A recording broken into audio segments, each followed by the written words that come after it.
There is a moment every man remembers. The moment he stopped running, stopped avoiding, stopped hiding behind excuses built from fear and comfort. A moment where he finally turned and walked straight into the discomfort he spent years escaping. Discomfort is not the enemy. Running from it is. Every time you avoid the difficult thing, you teach your mind that pressure is danger and comfort is safety. But nothing great is ever born from safety. You keep waiting to feel ready. You keep waiting for perfect conditions, a calm mind, a strong mood. But readiness does not come first. Action comes first. Readiness follows. Discomfort is the gate you've refused to walk through. The truth is simple. Life has stopped hurting you because life has stopped testing you. You've made everything around you so soft, so predictable, so comfortable that your spirit has forgotten how to fight. Discomfort exposes potential. It pulls the truth out of you. The strength, the weakness, the fear, the hunger, the doubt, the hidden part of you you pretend doesn't exist. You see who you really are only when the world pushes back. Leaning into discomfort is not masochism. It is awakening. Your muscles do not grow without resistance. Your mind does not sharpen without friction. Your spirit does not harden without pressure. Everything you want is behind a door guarded by discomfort. Most men never open it. They convince themselves that the easy road is good enough. They convince themselves that they will toughen up later. Later becomes next week. Next week becomes next year. Next year becomes a life they never wanted. Discomfort is the test you must choose, not the one given to you. Anyone can endure struggle when they have no choice. Warriors endure it when they do. They walk into the flame not to suffer, but to evolve. Leaning into discomfort teaches you a truth. Comfort never will. You are more capable than you have ever acted. Your body can handle more. Your mind can endure more. Your spirit can carry more. Discomfort shows you the depth of strength you've hidden from. This is where your life changes, not when discomfort disappears, but when you stop fearing it. When you see it, feel it, taste it, and still move closer, because you know discomfort leads to the man you were supposed to become. And if you keep stepping into it, if you keep leaning into the pressure, if you keep choosing the difficult path over the comfortable one, something shifts inside you. You stop bending. You stop breaking. You stop retreating. You become someone who cannot be pushed backward. This is not about liking pain. It's about refusing to let pain dictate your life. Refusing to let fear decide your path. Refusing to let comfort decide your future. You choose the heat. You choose the discomfort. You choose the evolution. In Chapter 2, you will learn why discomfort feels overwhelming at first, and why mastering that feeling is the starting point of every disciplined man's ascent. Discomfort feels overwhelming at first not because you are weak, but because you have lived too long without pressure. Your mind adapted to softness. Your body adapted to ease. Your identity adapted to avoiding the heat. So when fire finally touches you, everything inside you panics. Your nervous system treats discomfort like a threat. Your heart races. Your breath shortens. Your muscles tighten. Your thoughts scatter. Not because you are in danger, but because you are unfamiliar with the feeling of effort. You've been conditioned to believe that struggle is failure, that effort is punishment, that pressure is a sign you should step back. So the moment discomfort rises, your body reacts as if you're being attacked, when all that's happening is that you're finally growing. The first wall is not physical, it is psychological. Your mind tries to protect you from the very thing that would strengthen you. It lies to you. This is too much. You can't handle this. Stop now. But none of that is real. It is simply your old identity fighting for survival. Discomfort disrupts the patterns you've repeated for years. Patterns of quitting early, patterns of choosing ease, patterns of avoiding pressure. When you challenge those patterns, your mind resists because it doesn't know who you are without them. It fears the death of the old you. The fire feels overwhelming because it exposes how little pressure you've allowed into your life. You don't know your true limits. You don't know your real strength. You don't know your actual capacity. You know only the version of yourself built in comfort, and comfort is a terrible sculptor. Discomfort forces confrontation. It puts you face to face with every habit you've been hiding behind, every shortcut, every avoidance, every excuse that kept you soft. And that confrontation hurts, not because you're incapable, but because you're untrained. The first wave of discomfort always feels the worst. Your body shakes, your lungs burn, your thoughts rebel, your will trembles. But that doesn't mean you're breaking. It means you are meeting the untested parts of yourself for the first time. Discomfort demands adaptation, and adaptation always begins in chaos.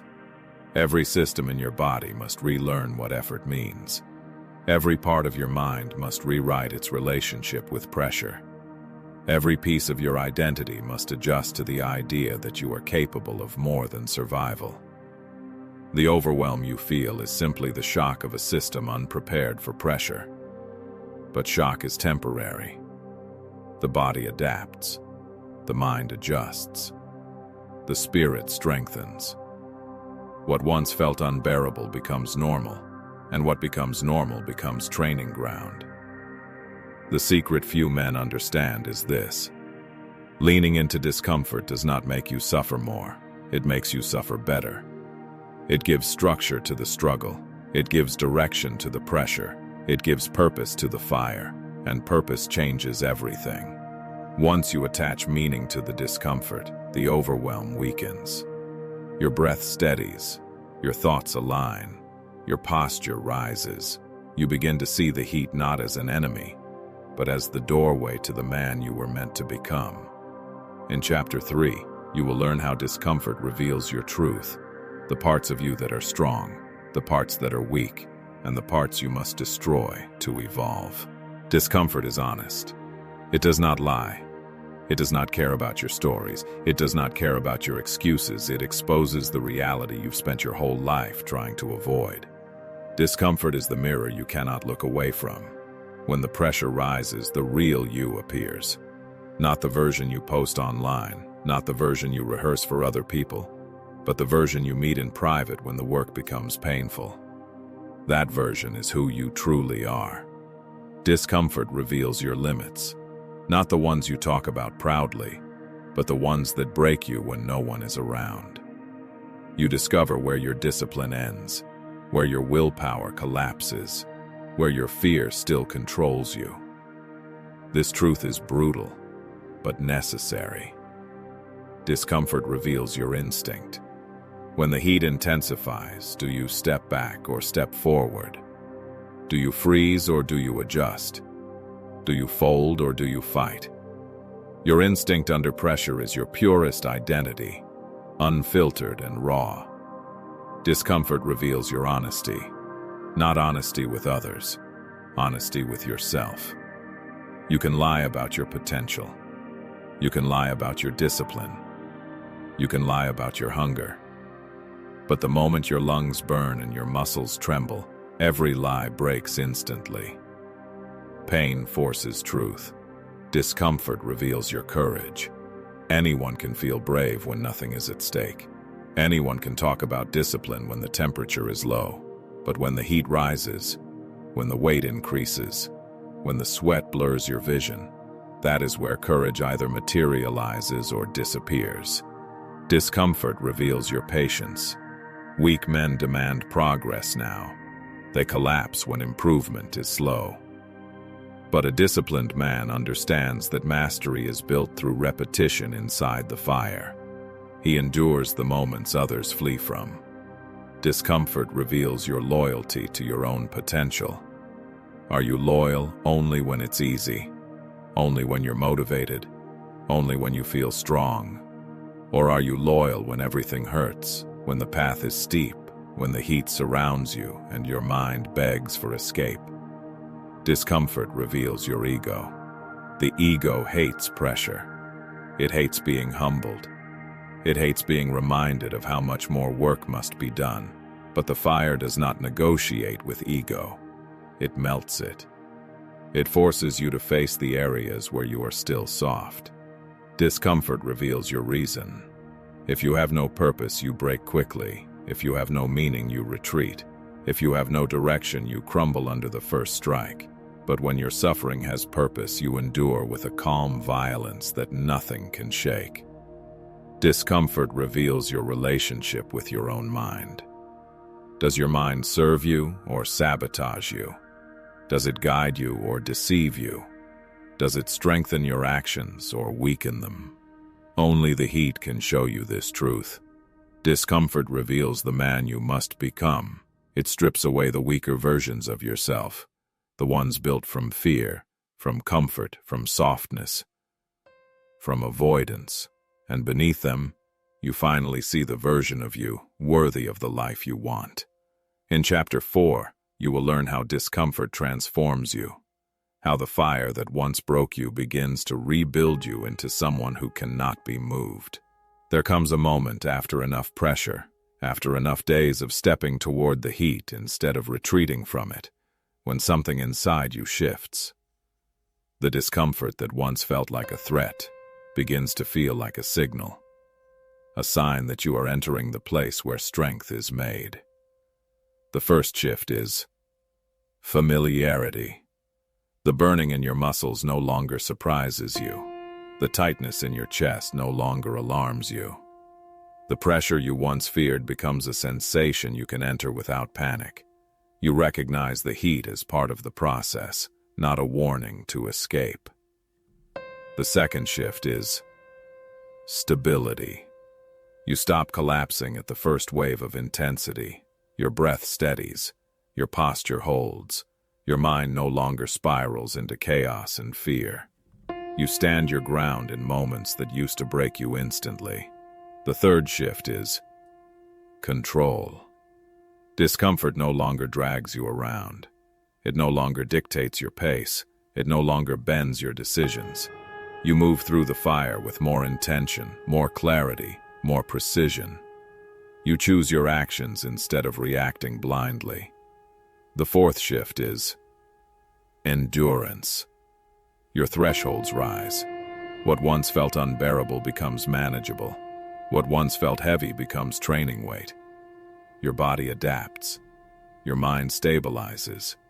Your spirit strengthens. Discomfort stops being a wall. It becomes a doorway. The fifth shift is identity hardening. You stop acting like someone who tries. You begin acting like someone who endures, someone who pushes through, someone who refuses to fold. Your presence changes. Your posture tightens. Your eyes sharpen. Your movements become decisive. The sixth shift is emotional regulation. Where you once felt frustration, you now feel focus. Where you once panicked, you now breathe. Where you once hesitated, you now step forward. Discomfort stops controlling your reactions because purpose begins controlling them. The seventh shift is aggression into discipline. Not wild aggression, directed aggression. The kind that channels force through controlled motion. You strike with purpose. You move with judgment. You apply strength without losing yourself to chaos. The eighth shift is clarity under pressure. Discomfort no longer blinds you. It sharpens you. You see the next step clearly even when your lungs burn and your muscles shake. Your mind becomes a blade, cooled in the heat. The ninth shift is intentional suffering. You stop waiting for the hard days to come to you. You go to them. You choose heavier weight. You choose harder drills. You choose longer rounds. Not out of punishment, but out of recognition that discomfort is the fastest road to strength. The 10th shift is speed of recovery. You rise faster, reset faster, compose yourself faster. Your body stops panicking and starts responding. The fire slows you less each time you enter it. The 11th shift is respect for difficulty. Not fear, not hatred, respect. You stop expecting life to be easy. You understand that the struggle is not only necessary, it is the point. Difficulty becomes your teacher, not your enemy. And the final shift is this. You begin to see discomfort as opportunity. Every intense moment becomes a chance to rise above your old self. Every struggle becomes a place where the weak version of you dies a little more. And every burn becomes the heat that hardens your identity. When you lean into discomfort long enough, the changes don't appear as loud victories or sudden breakthroughs. They appear quietly, in the way you react when the world presses down on you. And these signs are impossible to fake. The first sign is calmer breathing under pressure. Where your chest once tightened, it now expands. Where your breath once stuttered, it now slows. Your inhale steadies the chaos. Your exhale takes its power away. This calmness is not natural. It is forged. The second sign is longer control inside the pain. You don't break when the discomfort spikes. You don't fold under the first wave of intensity. You stay present as your muscles burn and your lungs protest. This presence is a sign of evolution. The third sign is fewer excuses. You stop explaining why today is hard. You stop negotiating with the voice inside you that wants to pull back. You simply do the work. Silence replaces justification because discipline has taken command. The fourth sign is your mind no longer panics. When your body gets tired, you don't confuse effort with danger. You don't interpret discomfort as failure. You understand that the shaking, the burning, the stress are all parts of growth. The fifth sign is cleaner decisions. You stop reaching for the easy option. You stop delaying the difficult task.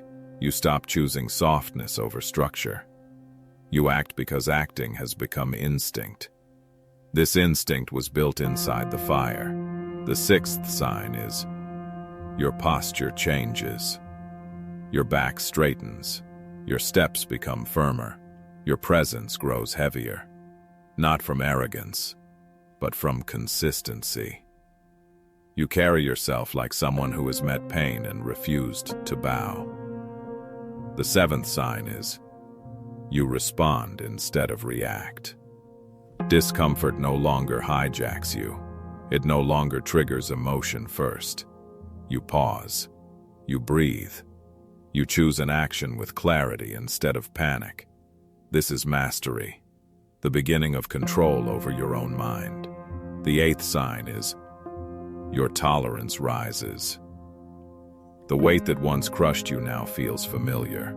The drill that once exhausted you now becomes warm-up. The task that once intimidated you now feels necessary. This rising tolerance is proof that you are expanding.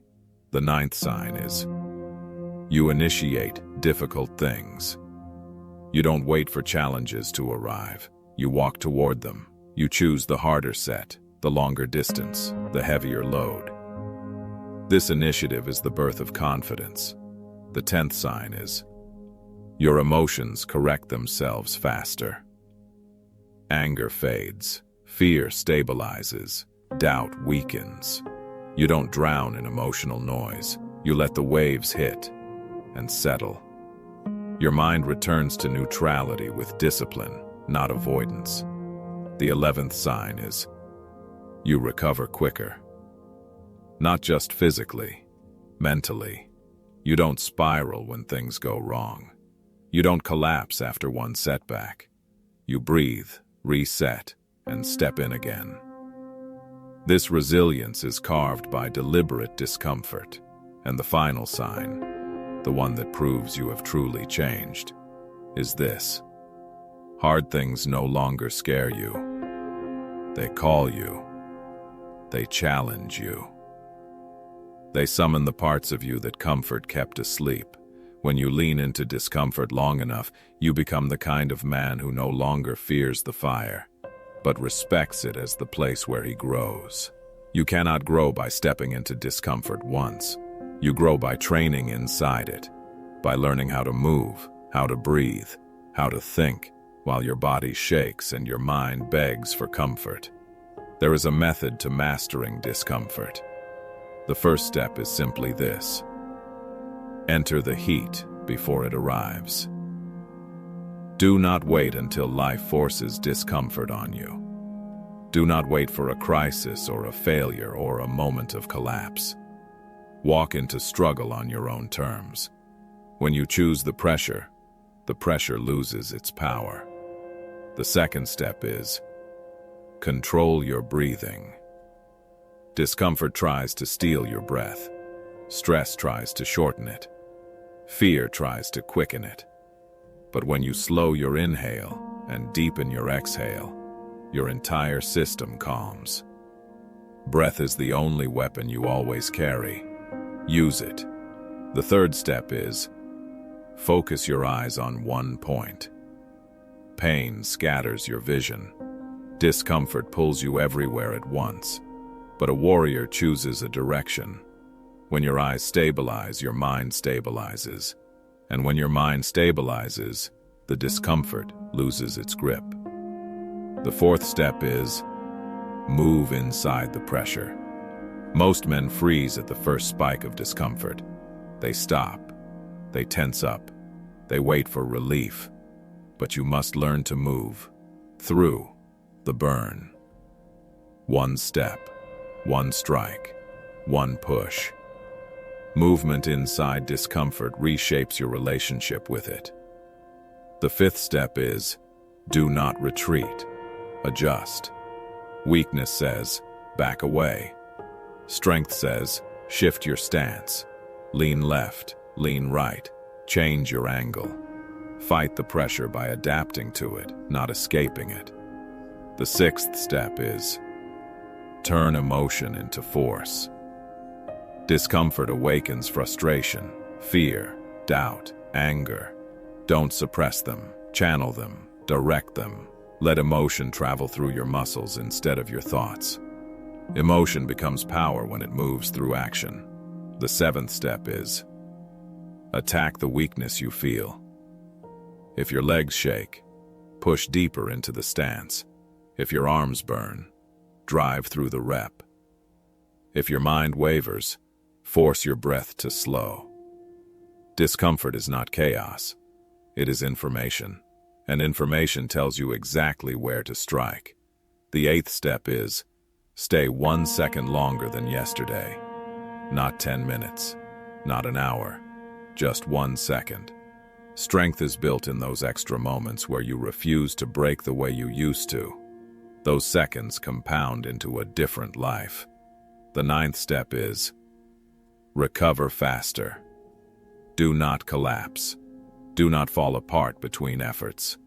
Rise quickly, reset quickly, return quickly. The speed of your reset reveals the strength of your mind. The 10th step is ritualize your response to discomfort. A breath, a stance, a touch of the ground, a moment of stillness. Ritual gives your spirit a place to return to when your mind is under attack. The body remembers rituals even when the mind is tired. The 11th step is finish with intention. Do not stop randomly. Do not quit in confusion. End the set with a clear breath, a clear stance, a clear decision.